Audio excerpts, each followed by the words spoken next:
Well, in an extraordinary disclosure, FBI Director James Comey confirmed on Monday that the FBI is investigating whether President Trump's campaign collaborated with Russia to sway the 2016 election. As you know, our practice is not to confirm the existence of ongoing investigations, especially those investigations that involve classified matters. But in unusual circumstances, where it is in the public interest, it may be appropriate to do so, as Justice Department policies recognize. This is one of those circumstances. I have been authorized by the Department of Justice to confirm that the FBI, as part of our counterintelligence mission, is investigating the Russian government's efforts to interfere in the 2016 presidential election. And that includes investigating the nature of any links between individuals associated with the Trump campaign and the Russian government, and whether there was any coordination between the campaign and Russia's efforts. As with any counterintelligence investigation, this will also include an assessment of whether any crimes were committed. James Comey also said the FBI has no information that supports Trump's unsubstantiated claims that President Obama tapped Trump's phones in Trump Tower during the election. With respect to the president's tweets about alleged wiretapping directed at him by the prior administration, I have no information that supports those tweets, and we have looked carefully inside the FBI. The Department of Justice has asked me to share with you that the answer is the same for the Department of Justice and all its components. The department has no information that supports those tweets.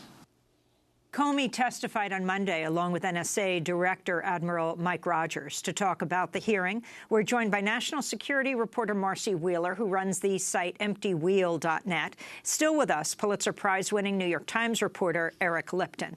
In December, he co-authored a major investigation headlined "The Perfect Weapon: How Russian Cyber Power Invaded the U.S." Marcy, you covered this hearing very closely yesterday. Talk about how unusual it is and what you thought was most significant. Well, it's actually the third or fourth hearing that we've had on the Russia investigation. The confirmation, which we already knew, but the explicit confirmation that Trump's campaign is part of that was an important part of that. But I think even more interesting was way at the end of the hearing, an exchange between Elise, a congresswoman from upstate New York, and Comey, where she asked why the FBI had not briefed Congress about this investigation until the last month, she said. And he explained that they hadn't followed the normal policy, which, as he described, you go to the DNI, you go to Justice, you go to the White House, and then you brief Congress, because it was so sensitive. And he sort of suggested that the order there couldn't be done with this investigation. And so I think that provided, in addition to the confirmation he gave early in the hearing, some sense of just how sensitive and, as the Congresswoman said, how serious this investigation actually is. Marcy, we actually have a clip of that exchange with Republican New York Congresswoman Elise Stefanik questioning Director Comey about when he notified the congressional leadership about the agency's investigation, which actually the investigation began in July. Here's that clip. So just to drill down on this, if the open investigation began in July and the briefing of congressional leadership only occurred recently, why was there no notification prior to the past month? I think our decision was it was a matter of such sensitivity that we wouldn't include it in the quarterly briefings. So when you state our decision, is that your decision? Is that usually your decision what gets briefed in those quarterly updates? No, it's usually the decision of the head of our counterintelligence division. And just, again, to get the detailed on the record, why was the decision made not to brief senior congressional leadership until recently, when the investigation had been open since July, a very serious investigation? Why was that decision made to wait months? I think because of the sensitivity of the matter.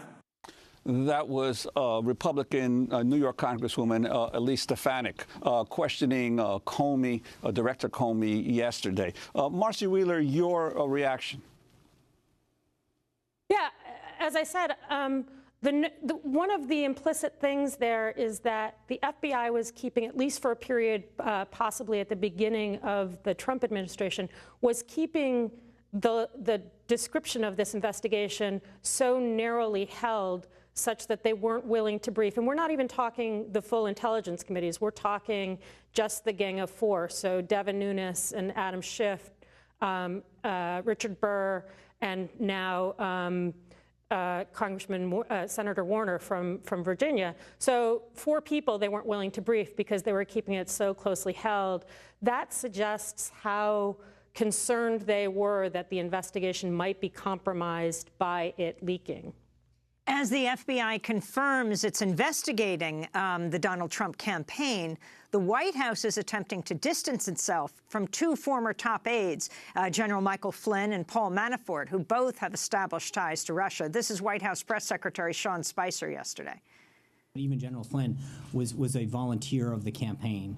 And then obviously there's been this discussion of Paul Manafort, who played a very limited role for a very limited amount of time. But beyond... But hey, Jonathan, hold on. Can you stop interrupting other people's questions? Okay, Jonathan, somebody's asking a question. It's not your press briefing. Julie's asking a question. Please calm down. Julie. Are you saying then that the president is aware of contacts that Manafort... No, nothing that hasn't been previously discussed.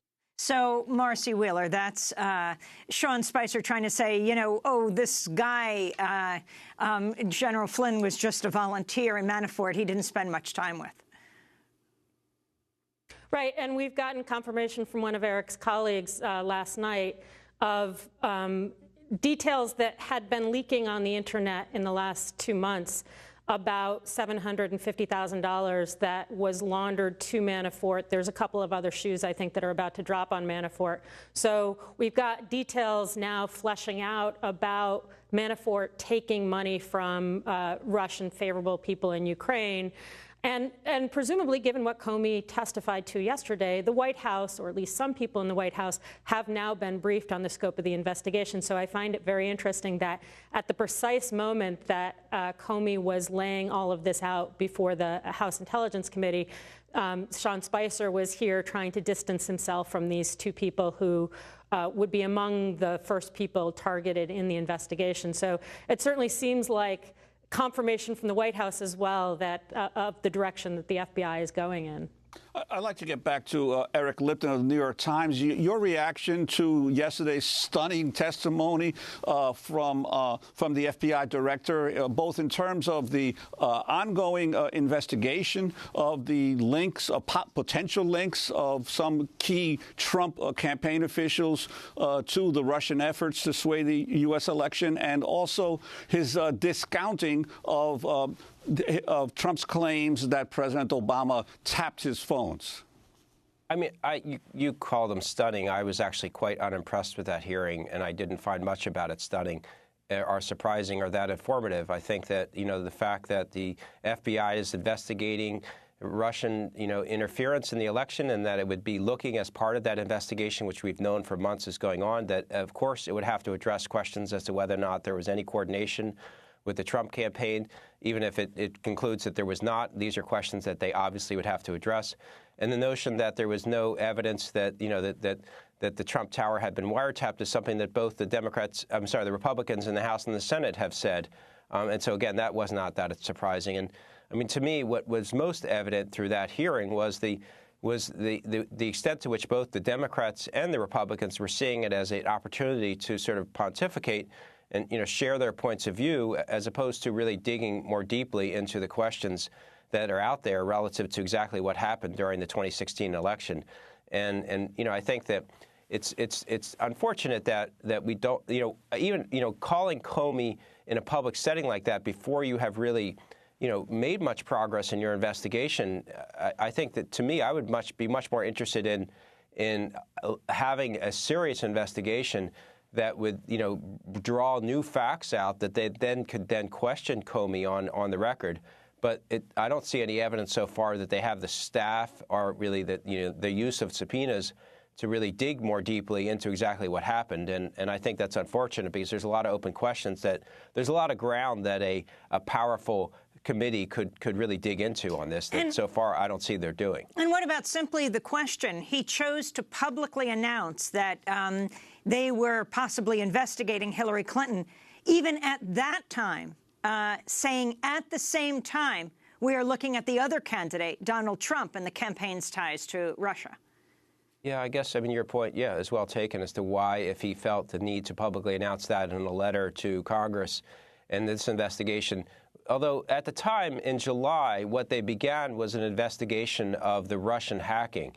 So it's unclear exactly when they began to address questions as to what role potentially any Trump candidate folks played in that. So you don't know that became a part of the examination until potentially after the election was over. So for him simply to have said in the fall of 2016 that they were examining the potential for Russian interference in the election would not have been, I don't think that would have answered your point.